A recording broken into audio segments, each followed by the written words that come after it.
আসসালামু আলাইকুম রহমতুল্লাহি ওবারাকাতু। আলহামদুলিল্লাহ, সমস্ত প্রশংসা আল্লাহ সুবহানাহু ওয়া তাআলার জন্য। অতঃপর দুরূদ এবং সালাম বর্ষিত হোক আমাদের প্রিয় নবী রাসূলুল্লাহ সাল্লাল্লাহু আলাইহি সাল্লামের প্রতি। আজকে থেকে আমাদের ফরজে আইন কোর্স প্রথম ব্যাচ শুরু হচ্ছে। আজকের ক্লাসটা আমরা রাত ৯টা ৩০ করার ইচ্ছা ছিল, তবে একটু দেরি হয়ে গেছে আর কি। তো যাই হোক, আমরা পরবর্তীতে আজকে ক্লাসের শেষের দিকে আমরা টাইম জানিয়ে দেবো যে কোন টাইমে আমরা ক্লাসটা নিব। তো আমাদের মাহমুদ হোসেন ভাই, আপনি এখন আলোচনা শুরু করেন। আসসালামু আলাইকুম ওয়া রাহমাতুল্লাহি ওয়া বারাকাতুহু।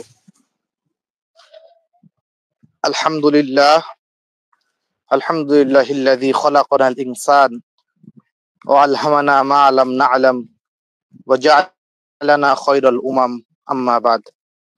প্রশংসা মাত্রই আল্লাহর জন্য। যে ফরজে আইন কোর্স প্রথম ব্যাচ, আজকে প্রথম ক্লাস। আজকে ভূমিকা হবে, ভূমিকা সূচনা, আরবিতে মুকাদ্দিমা, অর্থাৎ প্রত্যেক কাজের শুরু, কোন জিনিসের শুরুটাকে মুকাদ্দমা বলা হয় বা ভূমিকা বলা হয়। সূরা ফাতিহা দিয়ে যেহেতু কোরআন শুরু, কোরআন হলো সমস্ত কোরআনের ভূমিকা হলো সূরাতুল ফাতিহা। আজকে আমরা শুরু করেছি ইলমের ফজিলাত নিয়ে। ফজিলাত শব্দের শাব্দিক অর্থ হলো লাভ, অর্থাৎ ইলম অর্জন করলে আল্লাহ তাআলা আমাদের কতটুকু আমাদের ফায়দা হবে, লাভ হবে, এই সম্পর্কিত কোরআন এবং সহিহ হাদিসের ভিতরে কতগুলো কথা আছে। আপনি এই হাদিসের মতনগুলো একটু বড় করেন। তো সর্বপ্রথম আমাদের শরীয়তের প্রথম দলিল হলো আল্লাহর কোরআন। আল্লাহ সুবহানাহু ওয়া তাআলা মানুষকে হেদায়েতের জন্য কোরআনই দিয়েছেন, সমস্ত মানুষের জন্য, হুদাল লিন-নাস, সমস্ত মানুষ জাতির জন্য হেদায়েত হলো আল্লাহর কোরআন। তো এই কোরআনের প্রথম যে ওহীটা হয়েছে, ইমাম ইবনে কাসিরের মতে, ইমাম বুখারীর মতেও সর্বপ্রথম যে ওহীটা হয়েছে সেটা হলো সূরাতুল আলাকের প্রথম 5 আয়াত। তো প্রথম আয়াত হলো ইকরা বিসমি রাব্বিকাল্লাযী খালাক। ইকরা অর্থাৎ আপনি পড়ুন, বিসমি রাব্বিকা আপনার রবের নামে, আল্লাযী খালাকা যিনি সৃষ্টি করেছেন। অর্থাৎ প্রথম পড়ার মাধ্যমে যেহেতু মানুষ জ্ঞান অর্জন করে, ইমাম বুখারী তাআলিকান একটা কথা এনেছেন, আল ইলমু বিতাআল্লুম। ইলম হলো শেখার মাধ্যমে হয়, তো শিখতে গেলে পড়া লাগে। আল্লাহ তাআলা প্রথমে মুমিনদেরকে শিখাচ্ছে যে তোমরা পড়ো। প্রথম ওহী, প্রথম নির্দেশ হলো এই। এর আগে আল্লাহ তাআলা কোন বিষয়ে সালাত, সিয়াম, যাকাত, হজ কোনো কিছু কথা বলেনি। দ্বিতীয় নম্বর আয়াত, এর সূরা মুজাদালার 11 নম্বর আয়াত, আল্লাহ তাআলা বলেন ইয়ারফাইল্লাহুল্লাযীনা আমানু মিনকুম। ইয়ারফাইল্লাহ আল্লাহ তাআলা উঠাবেন, আল্লাহ তাআলা সমুন্নত করবেন, আমানু মিনকুম তোমাদের ভিতরে যারা ঈমানদার, ওয়াল্লাযীনা উতুল ইলমা দারাজাত এবং যাদেরকে ইলম দেওয়া হয়েছে তাদের মর্যাদা। আল্লাহ সুবহানাহু ওয়া তাআলা যাদের ইলম রয়েছে তাদেরকে আল্লাহ তাআলা সম্মান দিবেন, শর্ত হলো ঈমানদার হওয়া লাগবে। তো ঈমান এবং ইলমের আল্লাহ সুবহানাহু ওয়া তাআলা সম্মানের জন্য দুইটা শর্ত দিয়েছেন।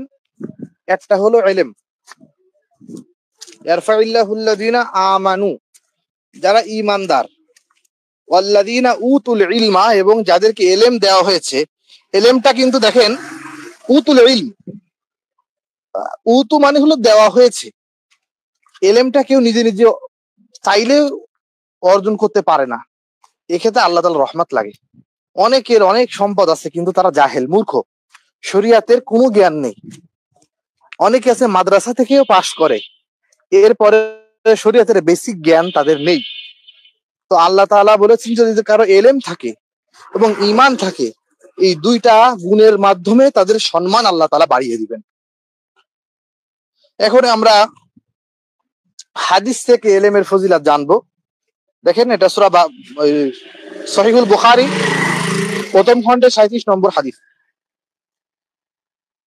আল্লাহ নবী সাল্লাল্লাহু আলাইহি সাল্লাম বলেন, এটা হযরত মুআবিয়া রাদিয়াল্লাহু তাআলা আনহু একটা দীর্ঘ হাদিসের অংশ, মাইয়ুরিদিল্লাহু বিহি খায়রান, আল্লাহ তাআলা যে ব্যক্তির কল্যাণ চায়, আল্লাহ তাআলা যে ব্যক্তির কল্যাণ চায়, ইউফাক্কিহু ফিদ্দীন, তাকে দ্বীনের ফকিহ বানান, দ্বীনের বুঝ তাকে দান করেন। ফিকহ শব্দের অর্থ হলো বুঝ। ফিকহটা কোনো খারাপ জিনিস না। তুই যখন ফিকহটা মাযহাবী হয়ে যায়, তাকলিদি হয়ে যায়, তখন এটা সমস্যা। কিন্তু সাধারণত ফিকহ এটা হলো একটা ভালো জিনিস, যেটা আল্লাহ নবী সাল্লাল্লাহু আলাইহি ওয়াসাল্লামের হাদিস দ্বারা প্রমাণিত। তো আল্লাহ যার কল্যাণ চায় তাকে আল্লাহ তাআলা দ্বীনের জ্ঞান দান করেন।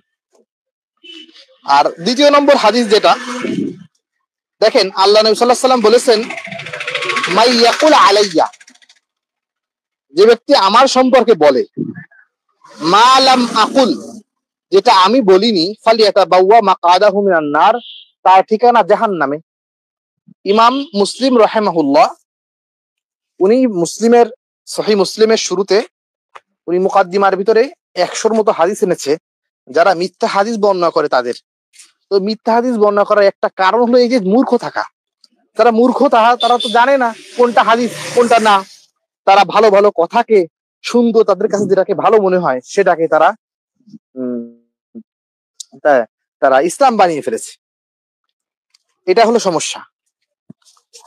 ইমাম মুসলিম রাহিমাহুল্লাহ আরো একটা নবীজির সহিহ হাদিস উল্লেখ করেছেন যে, কাফা বিল মারই কাযিবান আইয়ুহাদ্দিসা বিকুল্লি মা সামিআ, কোন মানুষের মিথ্যাবাদী হওয়ার জন্য এতটুকুই যথেষ্ট, সে কোনো কথা শুনলো এবং শোনার সঙ্গে এটা না যাচাই করে প্রচার করলো, এটা নিষেধ। তো যদি আমার এলেম থাকে, এলেমের একটা ফজিলত হলো এই, আমি আল্লাহর নামে মিথ্যা, আল্লাহর নবীর নামে মিথ্যা কথা বলবো না, তো মিথ্যা কথা বলে আমাকে জাহান্নামেও যাওয়া লাগবে না। জি, সামনে যান।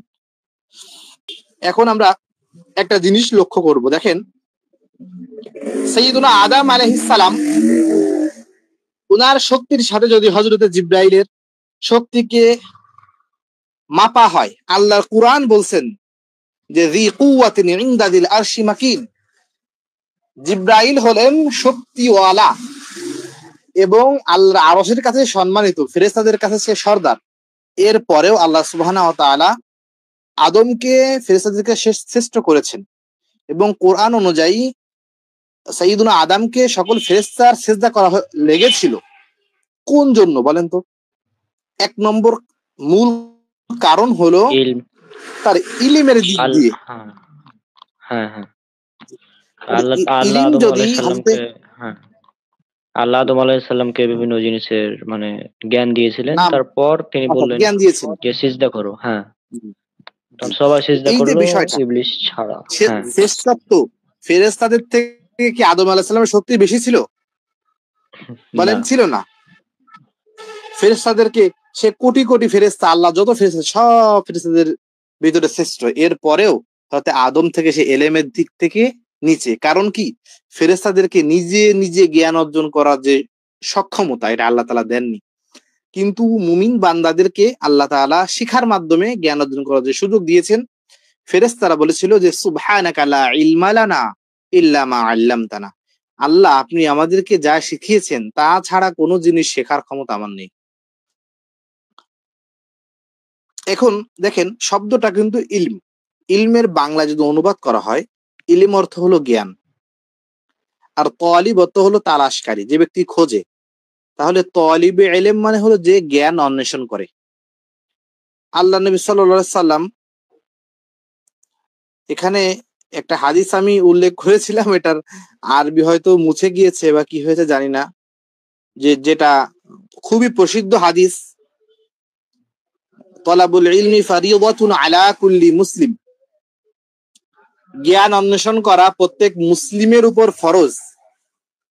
এটা, এই হাদিসটাকে অনেক মুহাদ্দিস জয়ীফ বলেছেন, কিন্তু আল্লামা আলবানী রাহিমাহুল্লাহ উনার সিলসিলাতু আহাদিস সহিহার ভিতরে এটা উনি উল্লেখ করেছেন। অর্থাৎ বিশেষ করে সহিহ ইবনু মাজার ভিতরে উনি এটা গ্রহণ করেছেন। ইবনু মাজাকে উনি দুইটা খণ্ডে ভাগ করেছেন, একটা হলো জয়ীফ ইবনু মাজা, একটা হলো সহিহ ইবনু মাজা। তো উনি সহিহ ইবনু মাজার ভিতরে এটা এনেছেন, অর্থাৎ উনি গ্রহণযোগ্য হাদিস না হলে এই সহিহ ভিতরে আনেননি। এখান থেকে বোঝা যায় যে এটা আলহামদুলিল্লাহ মোটামুটি গ্রহণ করা যেতে পারে। তো নবীজি বলছেন তলাবুল ইলমি ফারিদাতুন আলা কুল্লি মুসলিম, ইলম অর্জন করা প্রত্যেক মুমিনের জন্য ফরজ। এখন দেখেন যে তলেবে ইলম বা তলবে ইলম মানে ইলমকে অন্বেষণ করা, এখানে ইলম দ্বারা কোন জ্ঞানকে বোঝাচ্ছে? জ্ঞান অর্জন করা ফরজ, কতটুকু জ্ঞান অর্জন করা ফরজ এবং এর ভিতরে পার্থক্য কি? এখানে ইলম এখানে এলেম দ্বারা শরিয়াতের এলেম বোঝানো হয়েছে, এবং এই শরিয়াতের যে এলেম এটা দুই প্রকার। প্রথম প্রকার যে এলেম, যেটাকে বলা হয় ফরজে আইন, তথা সকলের জন্য জরুরি। ফরজে আইনটা দেখেন, আমি আপনাকে বুঝাই। ফরজ মানেই জরুরি, এবং ফরজ বিধানটা প্রমাণ হওয়ার জন্য কোরআন আল কারীমের সুস্পষ্ট আয়াত লাগে, এবং রাসূল সাল্লাল্লাহু আলাইহি সাল্লামের সুস্পষ্ট অসংখ্য হাদিস, এবং এটা না করলে শাস্তির কথা থাকে। এটা হলো ফরজের সংজ্ঞা। ফরজ ইবাদত হওয়ার জন্য শর্ত হলো কোরআন বা হাদিসে মুতাওয়াতির থাকা লাগবে, এবং এটাকে কেউ না করলে তার জন্য শাস্তির ব্যবস্থা আছে, এরকম বর্ণনায়ও হাদিস থাকা লাগবে বা আয়াত থাকা লাগবে। তো এই ফরজটার ভিতরে দুইটা প্রকার আছে। একটা হলো ফরজে আইন, যেটা সকলকেই সর্ব অবস্থায় করতে হবে। আর একটা তো ফরজে কিফায়া, যেটা সেটাও জরুরি, কিন্তু কিছু সংখ্যক আদায় করলে হয়ে যাবে অন্যান্য মানুষের জন্য, অর্থাৎ যেরকম জানাজার সলাত। তো আমরা যেহেতু আমাদের এখানে ফরজে আইন এলেম নিয়ে আলোচনা করব, সেই ক্ষেত্রে ফরজে আইন এলেম কতটুকু, এলেমের ভিতরে কি আছেন দিনের মৌলিক আকীদা, যতটুকু আকীদা আমাদের জানা না জানলে আমরা ইমানদারি থাকবো না, অতটুকু আকীদা। ফরজ বিধান বলি ও হালাল হারাম। ইবাদতের ভিতরে যতগুলো আমাদের জানা লাগবে, ফিকহুল ইবাদা, সালাত, সিয়াম, যাকাত, হজ, এগুলো। আর একটা হলো ফরজে আইনের ভিতরে মুআমালাত। মুআমালাত মানে পারস্পরিক লেনদেন, যেটা কোরআনে আল্লাহ তাআলা বলেছে এটা। আরেকটা হলো মুআশারাত তথা শিষ্টাচার, একটা মানুষের সাথে কেমন ব্যবহার আমার করতে হবে, এই যে বিষয়গুলো, এটা হলো মুআশারাত। এই যতগুলো এর ভিতরে না আমাদের চলা লাগে, যে বিধানটা ফরজ, ইমাম ইবনু তাইমিয়া রাহিমাহুল্লাহ উনি একটা উসুল বলেছেন, এটা অনেক ফকিহরাই বলেছেন, ওয়ামা ইয়াতিমুল ওয়াজিবু বিহি ফাহুয়া ওয়াজিবুন। একটা ওয়াজিব পালন করার জন্য যে কাজ প্রয়োজন হয় সেটাও ওয়াজিব। রনক ভাই একটুখানি সাড়া দিবেন আমার সঙ্গে। একটা ফরজ পালন করার জন্য কাজটা করা লাগে, সেটাও আমার জন্য ফরজ। ফরজ, হ্যাঁ। এটা জি জি, বোঝা গেল যে আমাকে কোরআন বুঝতে হবে। এখন আমি তো আরবিতে কোরআন বুঝবো না, এই জন্য হয়তো আমাকে আরবি শেখা ফরজ। এখন যখন আমি কোরআন শিখে ফেলবো অর্থ সহ আরবি, তখনই কি আমার আরবি মানে তখন কি আমার অর্থ জানা বা অর্থ দেখে দেখে পড়া ফরজ থাকবে না? কিন্তু দেখে, তো এই যে বিধানগুলো বললাম, এইগুলো বাদে যতগুলো ফরজ বিধান আছে, যেগুলো ফরজ কিন্তু সেগুলো ফরজে কিফায়া,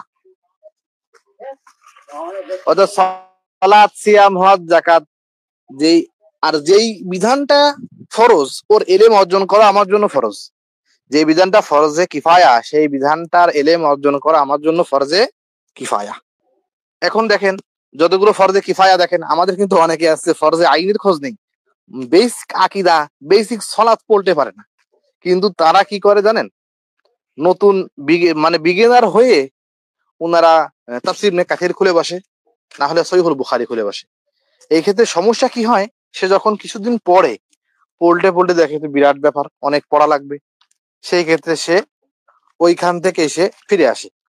ইল্লা মাশাআল্লাহ এক দুইজনের কথা আলাদা, কিন্তু মূলত উলামায়ে রব্বানী কাদেরকে বলা হয়? যারা ছোট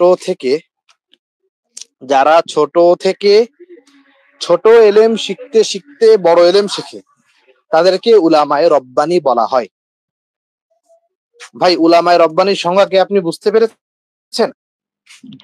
জি, যারা ছোট ছোট থেকে ছোট ইলম থেকে শিখতে শিখতে বড় ইলম শিখে, হ্যাঁ, তাদেরকে উলামায়ে রব্বানী বলা হয়। তাহলে আমি কি কুরআন তরজমা প্রথমে কুরআনের অনুবাদ পড়বো নাকি তাফসীর ইবনে কাসির পড়বো প্রথম অনুবাদ পড়বো।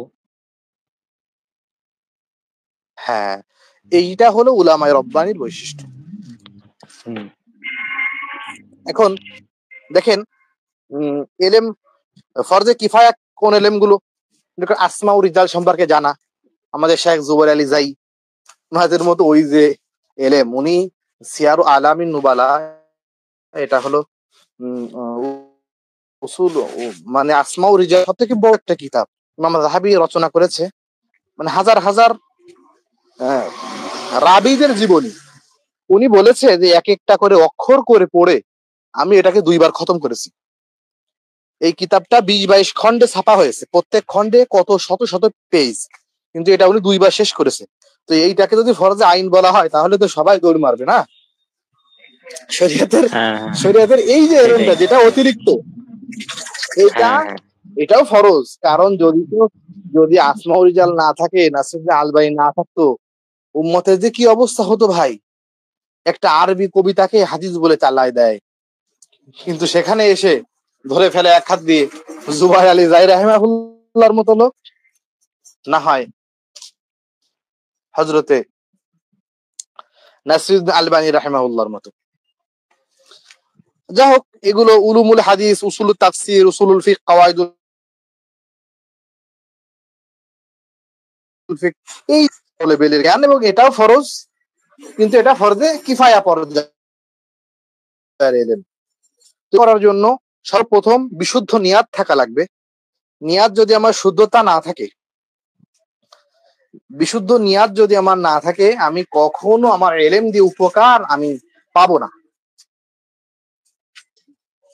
প্রত্যেকটা ইমাম বুখারী রাহিমাহুল্লাহ ওনার বুখারীর সূচনা করেছেন কিতাবু কাইফা কানা বাদুল ওয়াহি দিয়ে, অর্থাৎ ওহী কেমন ভাবে শুরু হলো, ওহী কেমন ভাবে নাজিল হওয়া শুরু করলো আল্লাহর হাবিবের প্রতি।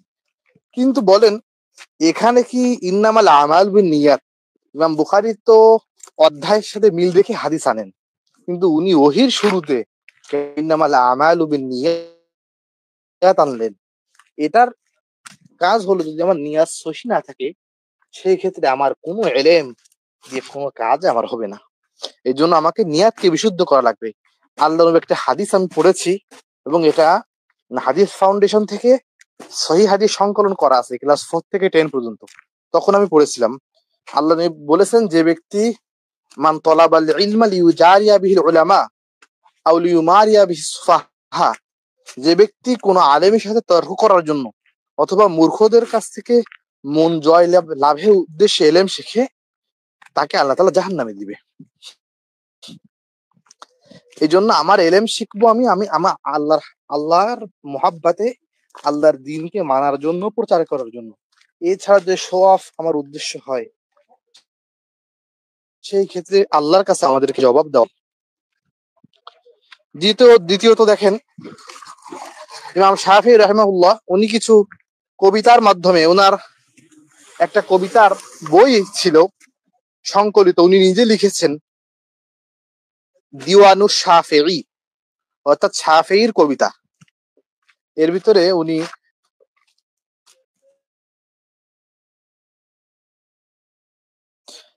একটা কবিতার মাধ্যমে এলেমের কিছু উসুল দিয়েছেন এলেম অর্জন করার জন্য। উনি 6টা বলেছেন, 6টা জিনিস। দেখেন, শুরু করেন, উনি বলেছেন আখি, আখি, শুরুতে আখি, হে আমার ভাই, লান তানালাল ইলমা, আখি মানে হে আমার ভাই, হ্যাঁ, হে আমার লান ভাই, তানালাল ইলমা, লান আখি মানে হে আমার ভাই, তানালাল ইলমা, ইলমা, তুমি এলেম অর্জন ইল্লা, তুমি এলেম অর্জন করতে পারবে, তুমি এলেম অর্জন করতে পারো, ইল্লা, কখনোই পারবে না, ইল্লা বিসিত্তাতিন, এই 6টা এই 6টা গুণ অর্জন না করলে তুমি কখনো আলেম হতে পারবে না। হ্যাঁ, এখন উনি বলতেছেন সাউমান তাফসিলিহা বিবায়ানি, আমি এখন তোমাকে বয়ানের মাধ্যমে এটার 6টা জিনিস এলেম অর্জন করতে গেলে তোমার লাগবে 6টা পাথেয় আর একটা নিয়াত, সব মিলে 7টা। এই 7টা বৈশিষ্ট্য, একটা তো আমরা শিখলাম। পরে দেখেন, আর একটু এবারে যান ডাইনে, দেখেন 1 নম্বর হলো যাকাউন। যাকাউন মেধা। মেধা কম বেশি যাকাউন যদি না মেধা। থাকে তাহলে হ্যাঁ। সে ওয়াহিরসুন ওয়াহিরসুন। ইচ্ছা। হিরসুন। যাতে ইচ্ছা। মেধা থাকা লাগবে। ইচ্ছা। হিরসুন হ্যাঁ, ইচ্ছা থাকা হিরসুন লাগবে। মানে লোভ, ইচ্ছা। ওয়া ইজতিহাদুন ইজতিহাদুন। এবং চেষ্টা। চেষ্টা। চেষ্টা।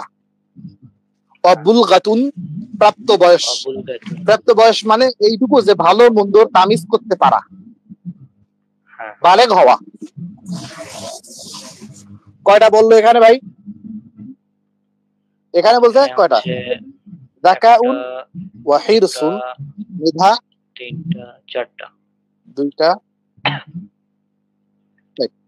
যাকাউন মেধা, ওয়াহিরসুন ইচ্ছা, ওয়াজিতিহাদুন চেষ্টা, বুলগাতুন পূর্ণ বয়স অর্থাৎ ভালো মন্দ বোঝার হ্যাঁ। জ্ঞান থাকা। পরে আর দুইটা দেখেন, সোহবাতু উস্তাদিন একজন শিক্ষকের সান্নিধ্য। শিক্ষক ছাড়া এলেম অর্জন করতে গেলে পদস্খলনের সম্ভাবনা থাকে। হ্যাঁ।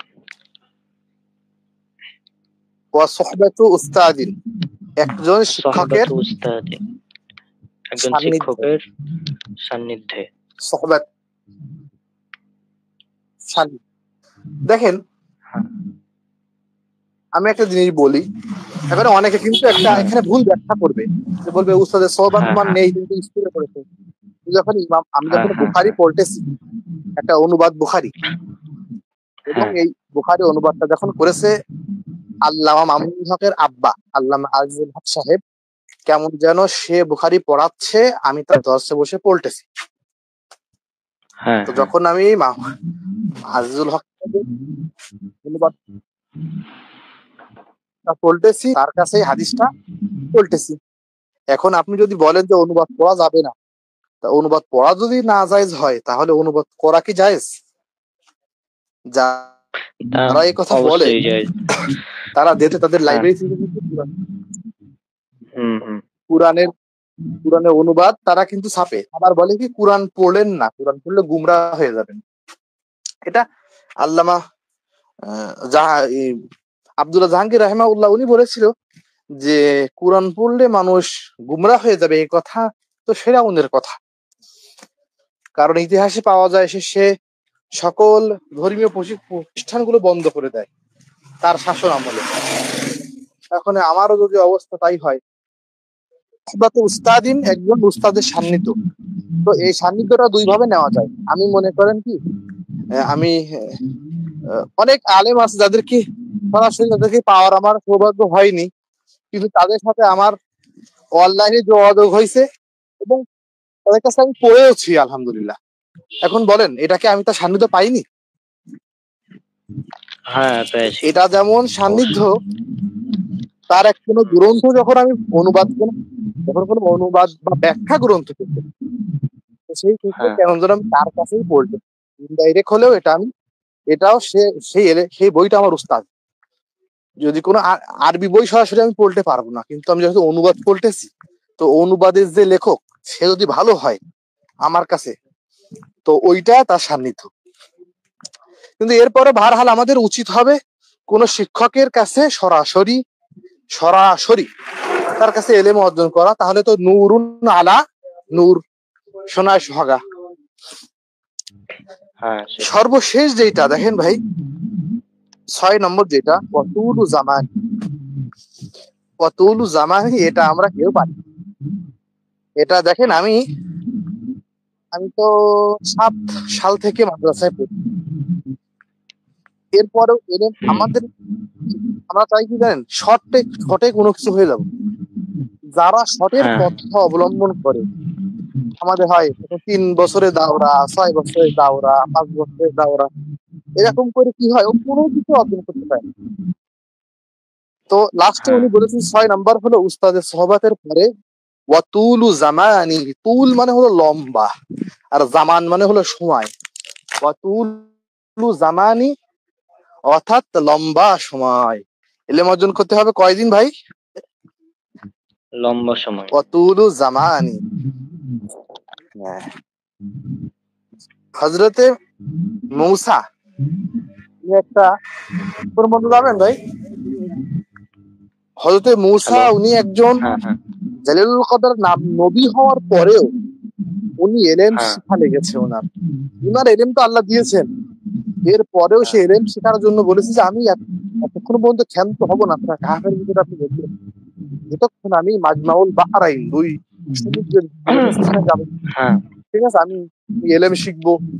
এই যে অনুপ্রেরণা, এটা আমাদের নেই। আমরা চাই, আমরা মনে করি কি যে একটা দুইটা বই পড়ে ফেলছি বা 4-5টা বিষয় এখন আমি খুতবা দিতে পারি, তো আমি একজন বড় কিছু। এখানে ইমাম শাফিঈ বলেছেন যে অতুলু জামানি, লম্বা সময় এলেমের জন্য ব্যয় করতে হবে। এখনো আমরা তো পল্টেছি, কোনো তরাই পাই না। একজন আমাদের সহিহ আকীদার বোন, উনি তার মাস্টার্সের থিসিস পাকিস্তানে করেছে শুরুহাতে বুখারীর ব্যাখ্যা সম্পর্কে। উনি এতগুলো ব্যাখ্যার কথা বলেছেন, অনেক ব্যাখ্যা আমরা চোখে দেখা কারণ নামও শুনিনি। ইমাম বুখারী রাহিমাহুল্লাহর যে অবদান, উনি যতটুকু করেছেন ওনার জীবনটাকে, উনি কিন্তু অনেক গ্রন্থ লিখেছেন, অনেক বড় বড় গ্রন্থ আছে, সেগুলো কিন্তু ইমাম বুখারী তার জীবনের অধিকাংশ অক্ষ করে দিয়েছেন আল্লাহর নবীর সহিহ হাদিস সংকলনে।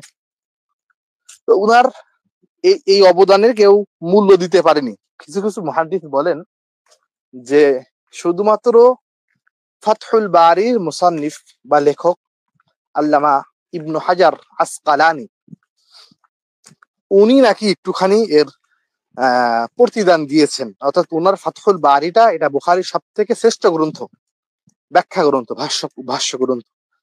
তো এই যে ফাতহুল বারি লিখেছেন কত বছর ধরে, কত সময় ধরে, তো এলেমের জন্য এরকম ভাবে অনেক সময় আমাকে আল্লাহর জন্য ওয়াকফ করতে হবে। আল্লাহ নবী সাল্লাল্লাহু আলাইহি সাল্লাম বলেছেন যে মান সালাকা তরিকান ইয়ালতামিসু ফিহি ইলমান, যে ব্যক্তি এলেম অন্বেষণের জন্য কোন রাস্তা অবলম্বন করে, কোন পথ অবলম্বন করে, সাহালাল্লাহু লাহু তরিকান ইলাল জান্নাহ, আল্লাহ তাআলা, এটাও বুখারীর হাদিস, আল্লাহ তাআলার জন্য জান্নাতের পথকে সহজ করে দেয়। আর আসলে কি ভাই, আমরা তো হাদিস প্রচন্ড পড়া হয় এবং মুখস্থ করা হয়, আর আমাদের যতগুলো আমরা মাদ্রাসায় পড়ি সেই ক্ষেত্রে আমরা আমাদের মাযহারের যে মূল কিতাবগুলো ওইগুলো নাম্বারিং করা হয় না। আগেরকার কিতাবগুলো নাম্বারিং ছিল না, এখনই কিছু নাম্বারিং করেছে। এই জন্য আমি বুখারীর হলে তো নাম্বার বলি না, আর যদি ইবনু মাজাহ বা নাসাইর হয় সেই ক্ষেত্রে, অর্থাৎ সুনানে আরবা কোনো গ্রন্থ হলে আমি তখন হুকুমটা লাগিয়ে দিই আলবানী রাহিমাহুল্লাহর বা জুবাইর আলী জাইয়ের হুকুমটা লাগিয়ে দিই আর কি। আবার দেখেন এই কোর্স থেকে আমরা কিভাবে ফায়দা বা উপকার পাবো, এটা আপনি পড়ে দিলে হচ্ছে, বাংলা তো। হ্যাঁ, তো এই ক্লাস থেকে আমরা, এই ক্লাস থেকে আমরা কিভাবে উপকৃত হতে পারি। তো 1 নম্বরে আমরা ক্লাস চলাকালীন সময়ে পূর্ণ মনোযোগী থাকা, অর্থাৎ আমাদের পরিপূর্ণ মনোযোগী থাকতে হবে। অর্থাৎ ক্লাস অন করে চলে গেলাম, যে অন্য মানে বাকি অন্যান্য কাজ করা যাবে না, অনেকে এটা করে অনলাইন ক্লাসে। 2 নাম্বার হচ্ছে কোনো বিষয় না বুঝলে শিক্ষককে সরাসরি প্রশ্ন করা। অনেকে মিউট হয়ে থেকে গেলাম, কোনো কথা বলবো না ক্লাসে, এরকম অনেকে আছে, একদম চুপচাপ, এটা করা যাবে না।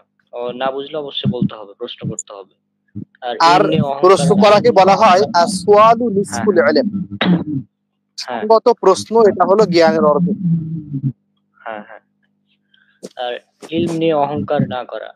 ইলম নিয়ে অহংকার এখন তো কি বলবো, এটা তো একটা শো হয়ে গেছে। আমি যে হাদিসটা বলছি আপনার হয়তো খেয়াল আছে, আল্লাহ বলেছেন যে ব্যক্তি মানুষকে মনোরঞ্জন করার জন্য বা আলেমদের সাথে ঝগড়া করার জন্য, আমরা তো এলেম শিখি যে হুজুরকে বলবো হুজুরকে একটু মানে একটু নিচু দেখাবো, আমরা কিন্তু সম্মানের ক্ষেত্রে বলি না, আমরা বলি কি যে আমি যে কিছু জানি এইটা আমরা এটা বলতে, ঠিক আছে। এই ক্ষেত্রে আমিও আমরা সকলেই আল্লাহ আমাদেরকে জীবন গড়া করুন। আর জি, কোনো বিষয় পরবর্তী পূর্ণাঙ্গ দেখেন। না জেনে প্রচার না করা, কোনো বিষয় পূর্ণাঙ্গ না জেনে প্রচার না করা, এটা এক কথায় মানে কি বলবো, এখানে অনেক কিছুই আছে, অনেক কিছু চলে আসবে। যেমন সহিহ জি মুসলিমের জি। আর ওই যে মুকদ্দিমার যে হাদিস। হাদিসটা যে কাফা, হ্যাঁ মুসলিমের মুকদ্দমার ভিতরে হ্যাঁ হ্যাঁ। ইমাম বুখারী, ইমাম মুসলিম ইমামের হাদিসগুলো আনার আগেই প্রথমে ভূমিকা স্বরূপ ১০০-র মতো হাদিসের নিচে অন্যান্য ভাবে এই গ্রন্থকে আবার ছাপিয়ে রেখেছেন মুকদ্দমায়ে মুসলিম নামে। অর্থাৎ মুসলিমের ভূমিকা। এখানে উনি একটা হাদিস এনেছেন যে কাফা বিল মারই কাযিবান, কোন মানুষের মিথ্যাবাদী হওয়ার জন্য এতটুকু যথেষ্ট আইয়ুহাদ্দিসা বিকুল্লি মা সামিআ, সে কোনো জিনিসকে বর্ণনা করলো শুনেই, শুনে অর্থাৎ শুনে যাচাই কোনো বাছাই জিনিসকে ছাড়া। বর্ণনা করে দিলাম, কিন্তু আমি হ্যাঁ, যাচাই করলাম। কারণ আল্লাহ এই তাআলা হাদিস। আমাকে কি বলেছেন, ওয়া ইন জাআ ফাসিকুম বিনাবাইন, এটা ইমাম মুসলিম দলিল হিসেবে এনেছে হ্যাঁ যে ওয়া ইন জাআ ফাসিকুম বিনাবাইন, যখন কোনো ফাসিক তোমাদের কাছে কোনো সংবাদ, নাবা মানে হলো সংবাদ, কোনো সংবাদ সংবাদ। বা খবর নিয়ে আসবে, ফাতাবাইয়ানু, এটাকে যাচাই করে। হ্যাঁ। জি তো হ্যাঁ, এই যে যাচাই করার বিষয়টা নিয়ে আমার একটা আলাদা ভিডিও আছে ইউটিউবে। জি এখন জি। নাই অবশ্য, রিমুভ করা হয়েছে, পরে আবার দিব। তো যাই হোক, এটা একটা ব্যাপার যে আমাদের না কোন জেনে বন্ধু কিছু যাবেন প্রচার ভাই? করব না। তো এটা হচ্ছে শেষ, লাস্ট ৫ নম্বর পয়েন্ট, পরিচয়হীন শিক্ষকের কাছে ইলম অর্জন না করা। অর্থাৎ এমন শিক্ষকের কাছে আপনি ইলম অর্জন করছেন যাকে আপনি চিনেন না, যার সম্পর্কে কিছুই জানেন না। হ্যাঁ, এরকম অনেক ইউটিউবে অনেক ভ্রান্ত বক্তা আছে যাদেরকে চেনা যায় না, জানা যায় না, কিচ্ছু বোঝা যায় না। অথচ তারা এমন ভাবে বক্তব্য দেয় যে তারা মনে হচ্ছে অনেক মহাপণ্ডিত।